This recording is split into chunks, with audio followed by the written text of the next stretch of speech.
কৃষকের ফসলের লাভজনক দাম দিতে হবে, শ্রমিক ও ক্ষেত মজুরের গতরের দাম দিতে হবে, নদী ভাঙন করতে হবে, বাংলায় নিরাপত্তা সুনিশ্চিত করতে হবে। আমরা চাই দুর্নীতিমুক্ত। ফারাক্কায় ডিওয়াইএফআই এর পদযাত্রা, নেতৃত্ব রাজ্য সম্পাদক মীনাক্ষী মুখার্জি। ডিওয়াইএফআই এর 20তম রাজ্য সম্মেলন উপলক্ষে মুর্শিদাবাদের ফারাক্কা ব্লকের অর্জুনপুর কান্তার মোড় থেকে লালমাটি মাদ্রাসা পর্যন্ত পদযাত্রার আয়োজন করা হয়। এই পদযাত্রায় অংশগ্রহণ করেন ডিওয়াইএফআই এর রাজ্য সম্পাদক মীনাক্ষী মুখার্জি সহ বহু কর্মী সমর্থকরা।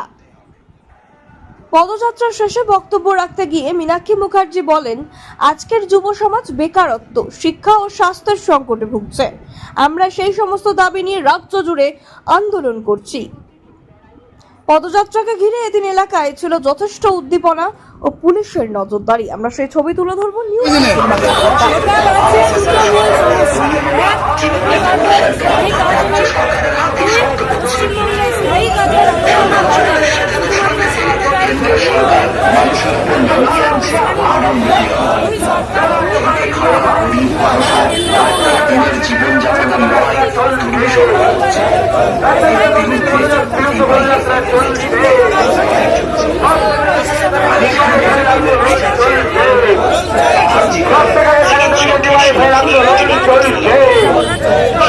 মুখ্যমন্ত্রী বারংবার বলছে যে এই রাজ্যে পরিযায়ী শ্রমিকরা বাইরে কাজে যাচ্ছে, ভালো আছে, কি বলবে? এর থেকে নির্লজ্জতম বিবৃতি আর কিছু হয় না। নিজের বাড়ি ছেড়ে মাসের পর মাস যে ছেলেটা বাইরের রাজ্যে থাকতে বাধ্য হচ্ছে, আর উনি সার্টিফিকেট দিয়ে দিলেন যে তারা ভালো আছে।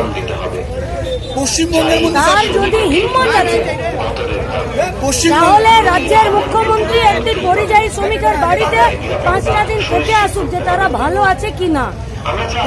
নিজের দায়িত্ব রাজ্যের বেকারদের কাছ থেকে তুলে নেবার, এর থেকে এসকেপ রুট আর রাজ্যের মুখ্যমন্ত্রীর কিছু হয় না।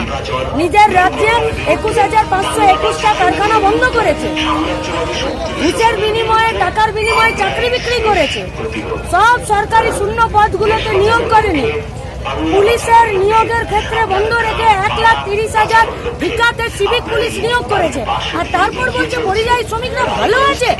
ছি ছি ছি, আপনি রাজ্যের মুখ্যমন্ত্রীকে বলুন, যদি হিম্মত আছে তাহলে এই জুন মাস পর্যন্ত পশ্চিমবঙ্গে কতজন পরিযায়ী শ্রমিক আছে তার ডেটা রাজ্যের মানুষের কাছে পঞ্চায়েতে পঞ্চায়েতে টাঙিয়ে দিন, তবে বুঝবে। কালকে গ্রুপ ডির জন্য হাইকোর্টে আবার ধাক্কা খেয়েছে মমতা ব্যানার্জি, কি বলবেন? তো দুর্নীতি করলে হাইকোর্ট ভালোবাসবে নাকি?